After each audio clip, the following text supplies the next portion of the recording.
Let's fix the Bluetooth device not showing issue on your Windows 10 or Windows 11. Type Services. From the search results, click on Services app with the gear icon.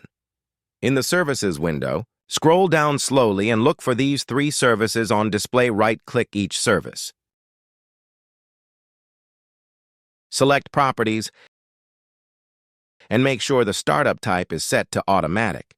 Then click Apply and start the service if it's not running. Now, let's completely reset their cached configurations. Press Windows +R. Type this command and hit Enter in this folder. Find and delete these 2 hidden files on display if they exist. Don't worry, Windows rebuilds them automatically. Go back to the Services window and restart all 3 Bluetooth services again, one by one. Finally, restart your PC, that's it. If this helped, drop a like. Subscribe for more advanced PC fix guides, and I'll see you in the next one.